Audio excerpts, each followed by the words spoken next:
ഉണ്ട്. ഇന്നത്തെ കറി കേട്ടോ ഈ കാണുന്ന ഇല. ഇതാ കണ്ടോ, ഇത് കൈയൊക്കെ ചൊറിനൊക്കെ ഉണ്ട്. ഇതാ ഇതിങ്ങനെ നുള്ളി എടുത്തിട്ട് പൂവുള്ള ഭാഗം എടുക്കണ്ട. നല്ല ചൊറിയുണ്ട്, കൈ നല്ല ചൊറിച്ചിലാണ്. കണ്ടത്തിലൊക്കെ ഇങ്ങനെ നടന്ന് ഇങ്ങനെ പറിച്ചെടുക്കുക.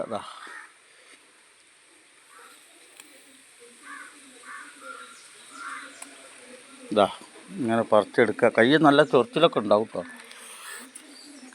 പറിച്ചെടുത്ത്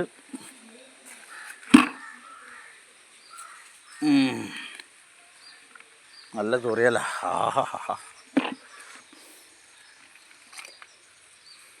ഇതാ ഈ ഇല ഇങ്ങനെ പറിച്ചെടുക്കുക.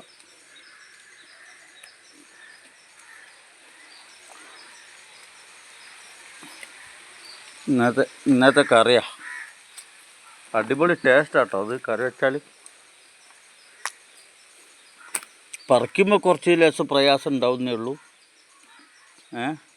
കഴിക്കുമ്പോൾ ഭക്ഷണം ഉണ്ടാക്കി കഴിക്കുമ്പോൾ ടേസ്റ്റ് കുറവൊന്നും ഉണ്ടാവില്ല. നല്ല രസമുണ്ടാവും.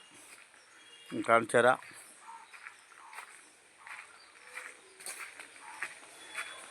ഇതാ ഇവിടെ ഒരു വലിയ ഇല കിട്ടി.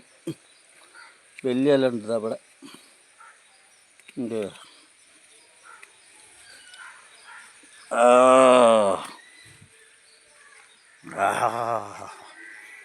ചൊറിച്ചിലുണ്ട്.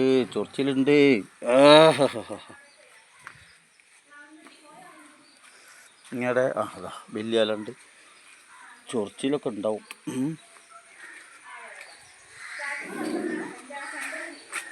ഇവിടെയുണ്ട്.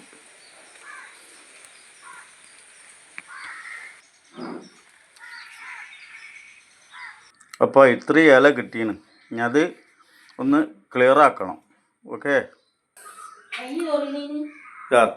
ഇത്ര കിട്ടിയിട്ടതാ കണ്ടില്ലേ. ഇനി ഒന്ന് വേവിക്കണം. നല്ലോണം കഴുകണം കേട്ടോ, അല്ലെങ്കിൽ പുഴുവൊക്കെ ഉണ്ടാവും. അതൊന്ന് ക്ലിയർ ആക്കി കഴുകിയിട്ട് വേണം ബാക്കിയുള്ള പണി ചെയ്യാൻ. തക്കാളി, പച്ചമുളക് അത് വേണ്ടതാണ്.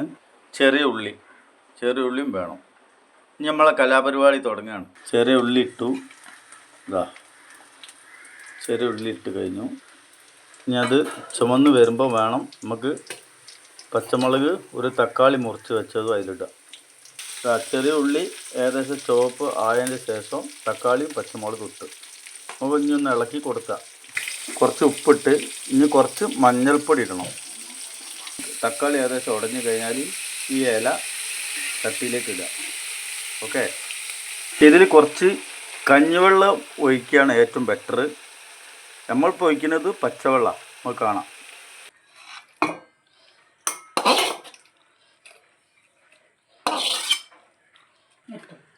ഒരു ബക്കറ്റ് നിറച്ചുണ്ടായി. ഇതിപ്പോൾ ഒരു പാത്രത്തിൽ ഒരു കാൽ ഭാഗമുണ്ട്. അടിപൊളി ടേസ്റ്റാട്ടോ. ഇങ്ങനെ ചെയ്യാം, ഒരു കുഴപ്പമില്ല. കണ്ടില്ലേ, നല്ല ടേസ്റ്റോട് കൂടി നമുക്ക് നമ്മളെ നാട്ടിൽ നമ്മളെ പറമ്പിലുണ്ടാവുന്ന ഈ സാധനം നമുക്ക് ഉപയോഗിക്കാൻ പറ്റും. ഓക്കെ.